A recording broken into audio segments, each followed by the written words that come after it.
গল্প তোমার হাসিতে। লেখা ফারহানা কবির মানাল। পর্ব 11।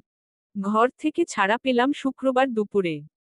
ক দিনের কুয়াশা কাটিয়ে চড়া রোদ উঠেছে। শীতের আমেজ কম। বিছানায় শুয়ে পান চিবুচ্ছিলাম। বাবা ঘরের ভেতরে ঢুকে এলেন। বিছানায় পাশে বসে বললেন, শরীর কেমন? আমি তার দিকে তাকালাম না। হালকা গলায় বললাম, শরীর ভালো। পায়ের অবস্থা কেমন? সেলাই কাটার পর ব্যথা বেড়েছে নাকি? না মনে হয়। ঠিক বুঝতে পারছি না। বিছানায় শুয়ে পায়ের ব্যথা বোঝা যায় না। তাহলে একটু হাঁটাহাঁটি করো। বাইরে থেকে ঘুরে এসো। ছেলেমানুষের ঘরকুনো হয়ে থাকা ভালো দেখায় না। বাবা বেরিয়ে গেলেন। তাকে খুব দুশ্চিন্তাগ্রস্ত মনে হলো। ঝাঝা রোদের মধ্যে রাস্তায় নামলাম। লোকজন নেই। পায়ের ব্যথা কমেছে ঠিকই, পুরোপুরি সারেনি। হাঁটতে সামান্য অসুবিধা হচ্ছে। বেশ খানিকটা হাঁটলাম। উদ্দেশ্যহীনভাবে হাঁটতে ভালো লাগে না। আজ ভালো লাগছে। ভীষণ ভালো লাগছে। বহুদিন বাদে বাইরে খোলা বাতাসে। রাস্তায় লোকজন নেই। মাঝে মধ্যে দুটো একটা রিকশা দেখা যাচ্ছে। কেমন নিঝুম নিরিবিলি পরিবেশ। তাড়াহুড়ো নেই। পা ব্যথা করছে, তবে এই ব্যথাটা বিরক্তিকর লাগছে না। বরং মনে হচ্ছে, শরীর আমাকে জানিয়ে দিচ্ছে আমি আছি, আমি বেঁচে আছি। বাড়ি ফিরতে দুপুরে গড়িয়ে গেল। মা বলল, না খেয়ে কোথায় কোথায় ঘুরছিস? এমনি একটু বাইরে গিয়েছিলাম। মায়ের মুখ ভার। কথা বলছে অন্যমনস্ক ভঙ্গিতে। ভ্রু কুঁচকে তার মুখের দিকে তাকালাম। সরু গলায় বললাম, কি হয়েছে? তেমন কিছু হয়নি। তেমন কিছু হয়নি বুঝলাম। কি হয়েছে সে কথা বলো। আরে বাবা, কিছু হয়নি। খেতে চল। সন্ধ্যা নেমে যাবে। সত্যি কথা বললে আমি কোথাও যাব না। মা বলতে চাইছিল না। আমার জোরাজুরিতে বলতে বাধ্য হলো। দাদি মায়ের বিয়ের শাড়ি চেয়ে নিয়েছে। মায়ের বিয়ের সময় খুব ভালো মানে পুরনো ঢাকাই জামদানি দেওয়া হয়েছিল। এখনো নতুনের মতো আছে। সেগুলোই চেয়ে নিয়েছে। চট করে রেগে গেলাম না। যথাসম্ভব শান্ত গলায় বললাম, আব্বা কোথায়? বাড়িতে নেই। কি একটা কাজে বেরিয়েছে। তিনি শাড়ির কথা জানে? মা মাথা দোলালো। তার অর্থ হ্যাঁ হতে পারে, আবার নাও হতে পারে। শত চেষ্টা করেও রাগ নিয়ন্ত্রণ করতে পারলাম না। দাদির ঘরে চলে গেলাম। দাদি তখন ফুফুর সাথে বসে শাড়ি দেখছে। তারা আমায় দেখে একটু অপ্রস্তুত হয়ে পড়ল। ফুফু হাসার চেষ্টা করে বলল, তোর পা ঠিক আছে? আমি তার কথার জবাব দিলাম না। দাদির দিকে তাকিয়ে শক্ত গলায় বললাম, আপনি কি চাইছেন? দাদি বললেন, এসব তোর বাপের টাকায় কেনা না। আমরা দিয়েছি। এতদিন ভোগ করেছে। এখন লাগবে তাই চেয়ে নিলাম। কাজটা আপনি একটুও ঠিক করলেন না। এর ফল আপনাদের পেতে হবে। পেতেই হবে। হুমকি দিচ্ছিস? কি করবি তুই? আমি হেসে উঠলাম।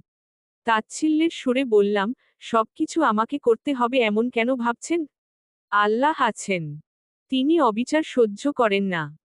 দাদি ফুফুর দিকে তাকিয়ে রইলেন। কিছু বললেন না।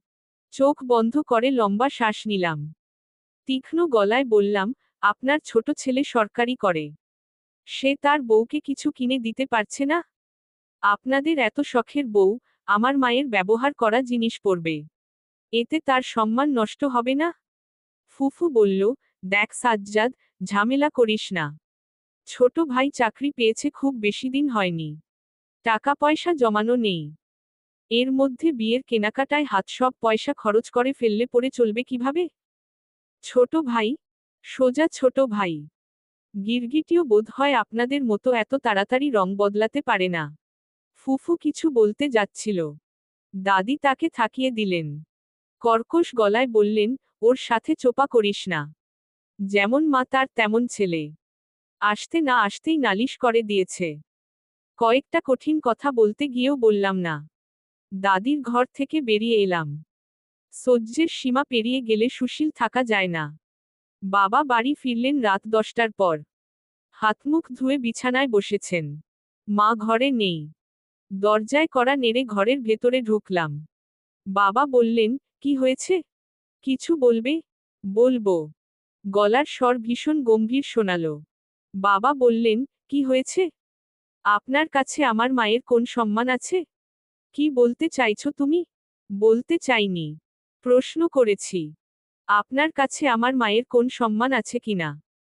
বাবা তক্ষুনি কোন জবাব দিতে পারলেন না।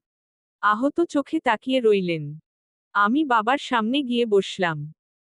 থমথমে গলায় বললাম, দাদি মায়ের কাছ থেকে তার বিয়ের শাড়ি নিয়ে গেছে। বাবা কিছু বললেন না।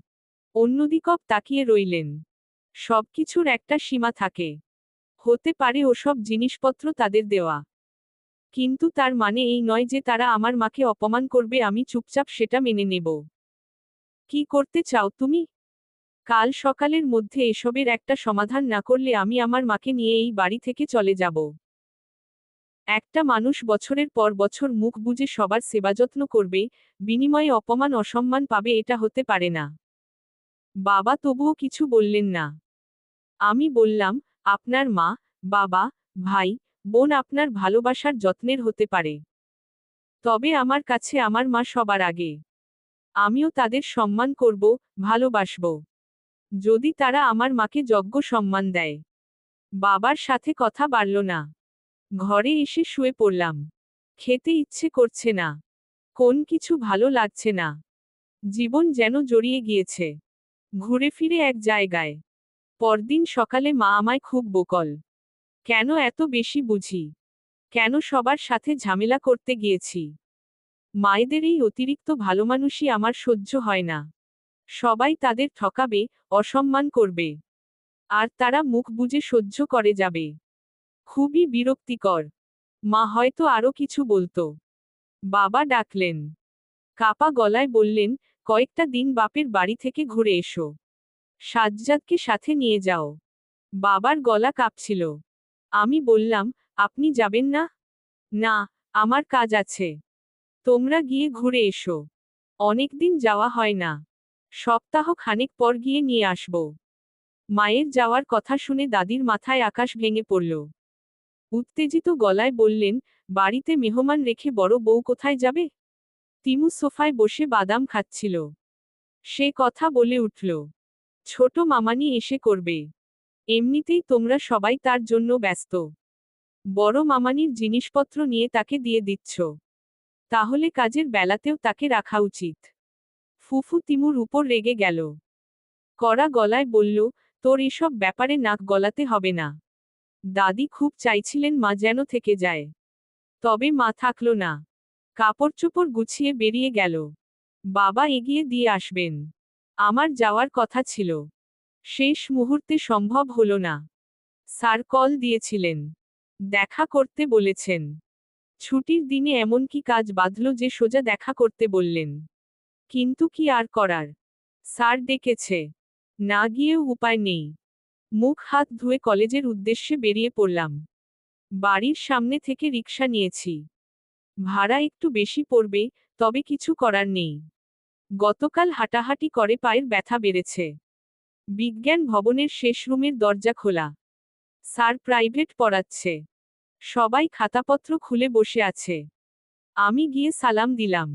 স্যার বললেন, সাজ্জাদ এসেছ? জি স্যার। বই রিভিউ প্রতিযোগিতায় তোমার লেখা দুর্দান্ত ছিল। কাল হঠাৎই লেখাটা পড়লাম। মনে হলো তুমিও একটা পুরস্কার ডিজার্ভ করো। আগে কেন খেয়াল করলাম না এটা ভেবে নিজের প্রতি বেশ বিরক্ত হয়েছি। সে যাই হোক। এই নাও। স্যার পকেট থেকে চকচকে একটা 1000 টাকার নোট বের করে আমার দিকে এগিয়ে দিলেন। আমি শান্ত ভঙ্গিতে টাকা নিলাম। মাথা দুলিয়ে বললাম, ধন্যবাদ স্যার। স্যার হাসলেন। পরক্ষণেই নিজের কাজে মনোযোগী হয়ে উঠলেন। তিমুর কথা মনে পড়ছে। শেষ পর্যন্ত ওর স্বপ্ন সত্যি হলো। ব্যাপারটা কাকতালীয়? তাছাড়া আর কি? তাই হবে। বাড়ির অবস্থা শোচনীয়। মা চলে যাওয়ায় ফুফুর সব কাজ করতে হচ্ছে।